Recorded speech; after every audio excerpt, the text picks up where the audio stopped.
السلام علیکم، میں ہوں یاسر خان اور آپ دیکھ رہے ہیں یاسر خان ٹاکس۔ آج میں آپ کو بتاؤں گا کہ پاکستان سے غربت کا خاتمہ کیسے ممکن ہے، اور میں یہ بھی بتاؤں گا کہ غربت کن لوگوں کو غریب کہا جاتا ہے، اور جو انٹرنیشنل جو ادارے ہیں ان کے جو رپورٹ شائع ہوئے ہیں وہ بھی میں آپ کو بتاؤں گا۔ تو سٹارٹ کرتے ہیں۔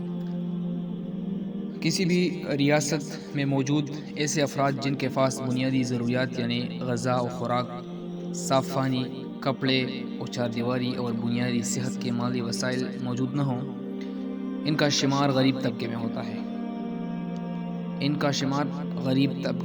ہے۔ ٹھیک ہے۔ ورلڈ بینک کے متعین کردہ معیار کے مطابق یومیہ $1.9 یعنی کہ 304 پاکستانی روپے آمدن والے افراد یہ جو ہے انتہائی غربت یعنی ایکسٹریم پاورٹی کے شکار لوگوں میں شمار ہوتے ہیں، جنہیں آسانی سے خوراک تک میسر نہیں، جن کو خوراک آسانی سے نہیں ملتا، جبکہ یومیہ $3.1 496 روپے آمدن والے متوسط غربت ماڈریٹ پاورٹی جو درمیان والے کے زمرے میں آتے ہیں، جنہیں جیسے تیسے 2 وقت کی روٹی تو نصیب ہے مگر یہ دیگر بنیادی سہولیات سے محروم ہے۔ دنیا بھر میں دولت کی تقسیم نہایت غیر منصفانہ ہے۔ گلوبل ویلتھ رپورٹ بتاتی ہے کہ دنیا کی 85% دولت صرف 10% افراد کے ہاتھوں میں ہے، جبکہ فقط 15% دولت باقی 90% آبادی کو میسر ہے۔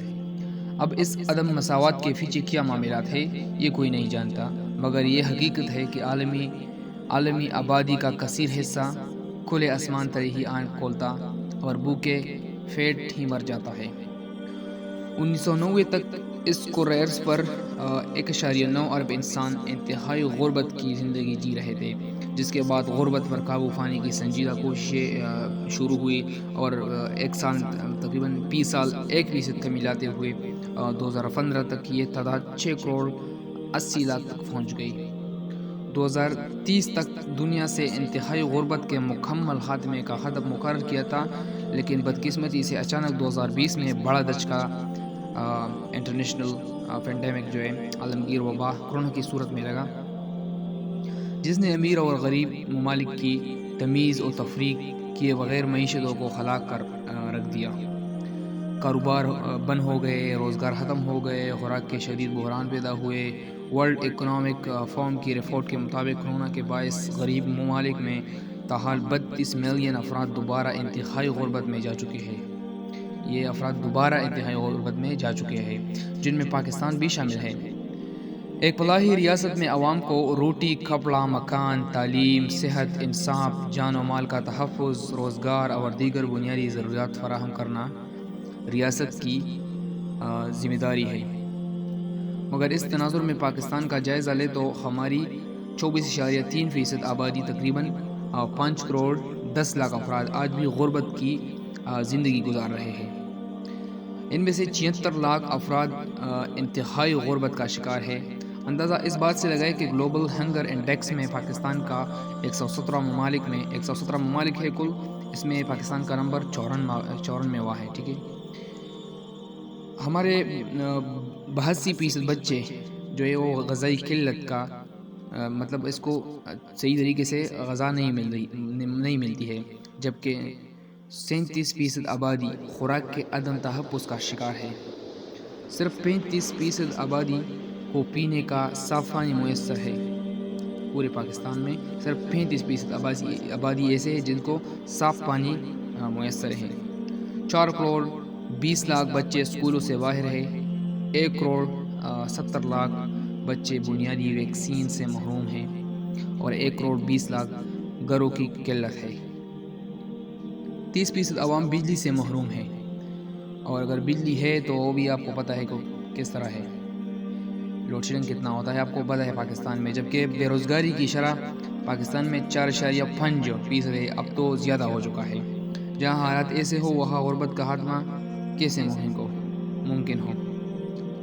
جتنے پرابلم میں نے بتائے، جس ملک میں ایسے حالات ہو وہاں پر غربت کا خاتمہ ممکن کیسے ہو؟ غربت کے بنیادی اسباب میں سے سب سے بڑی وجہ ہماری بے لگام، بے ہنگم کثیر آبادی ہے۔ انسانوں کے جمع غفیر کے لیے ملک و قدرتی وسائل کم پڑتے جا رہے ہیں۔ خوراک کی طلب اور حصول متصادم ہو چکے ہیں، لوگ بھوک و افلاس کا شکار ہیں۔ سویڈش معیشت دان گونر میرڈل کا کہنا ہے کہ جنوبی ایشیا کے ممالک میں لیبر کی کم آمدن، انسانی سرمایہ کاری میں عدم مساوات اور وسائل کی غیر منصفانہ تقسیم غربت کے بنیادی اسباب ہے۔ یہ عکس پاکستانی معاشرے میں نمایاں ہے، جہاں امیر تر اور غریب تر ہو رہے ہیں۔ لیبر کلاس کا مالی استحصال جاری ہے، متوسط طبقہ معدوم ہو چکا ہے۔ اس طرح مہنگائی اور نظام محاصل بھی غربت بڑھا رہے ہیں۔ سالوں سے ہماری معیشت کا انحصار ڈائریکٹ ٹیکسز کے بجائے انڈائریکٹ ٹیکسز پر ہے، جن کا مجموعی محصولات صرف 75% حصہ ہے۔ اس کے باعث مہنگائی اور غربت میں اضافہ ہو رہا ہے۔ مہنگائی تو کنٹرول سے آج کل باہر ہو رہی ہے، آپ کو پتہ ہے۔ اس طرح جہالت اور بے روزگاری بھی غربت کے مرکزی اسباب ہے۔ جہاں پر لوگ جاہل ہو اور انایجوکیٹڈ ہو اور انمپلائمنٹ بہت زیادہ ہو، تو یہ بھی غربت کے مرکزی سبب ہے۔ لیکن آج اصل امتحان یہ ہے کہ ہم غربت سے کس طرح چھٹکارا حاصل کرتے ہیں، کیسے ہم غربت سے چھٹکارا حاصل کریں گے۔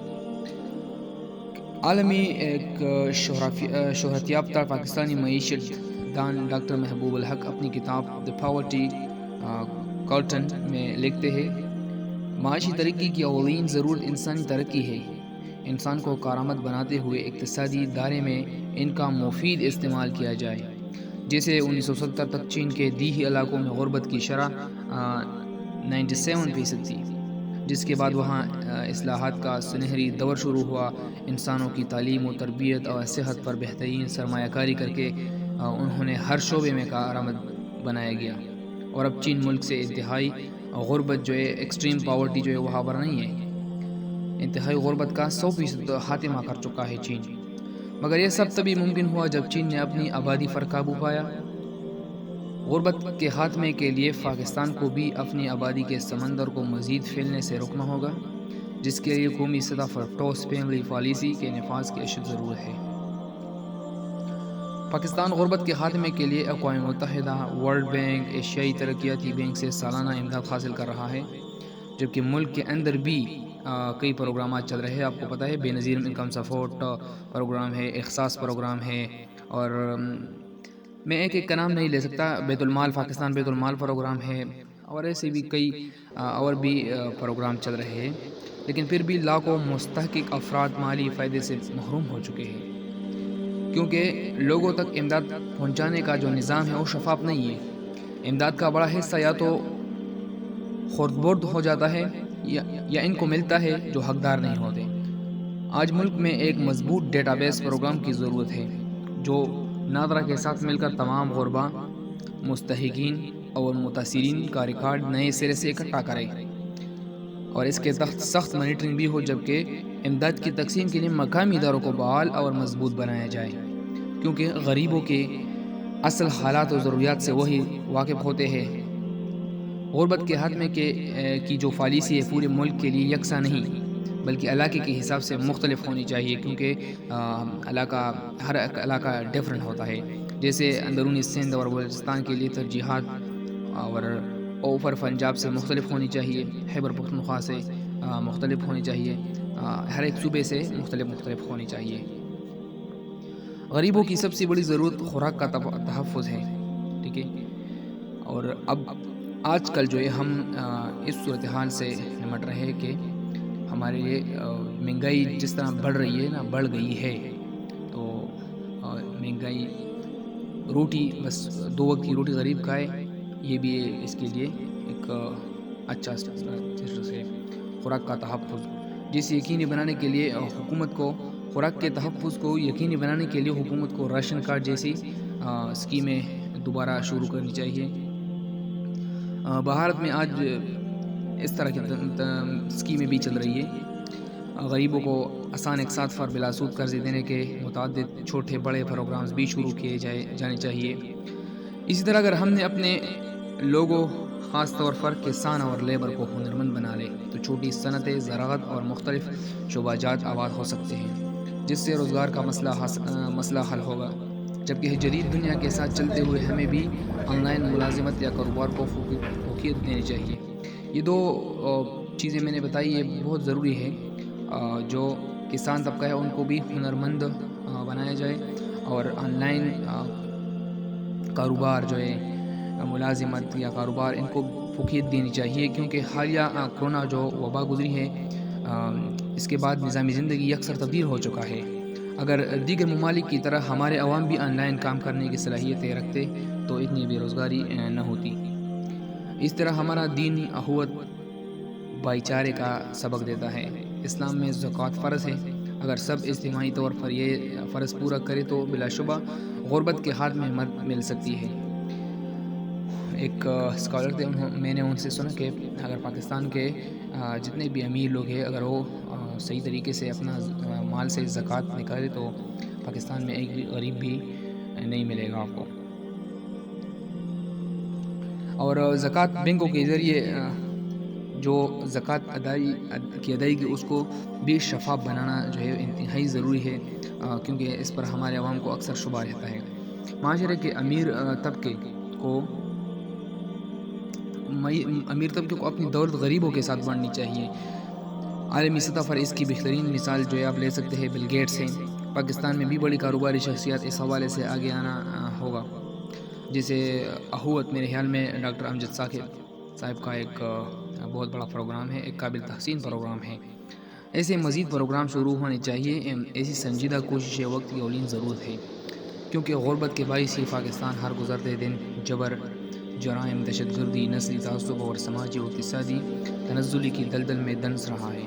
اگر اس ناسور پر جلد قابو نہ پایا گیا تو کوئی سماجی نظم و ضبط باقی نہیں رہے گا اور معاشرہ جنگل کی صورت اختیار کر جائے گا، جیسے آج کل پاکستان ہو بھی چکا ہے۔ اس طرح کا سچویشن پاکستان میں ہے۔ تو مہنگائی بہت زیادہ ہو گئی ہے، اور کوئی نہ کوئی ہنر سیکھے، آن لائن کاروبار سیکھے، ٹھیک ہے۔ اللہ کرے یہ باتیں پاکستان کے لیے اچھے ثابت ہو جائیں۔ والسلام۔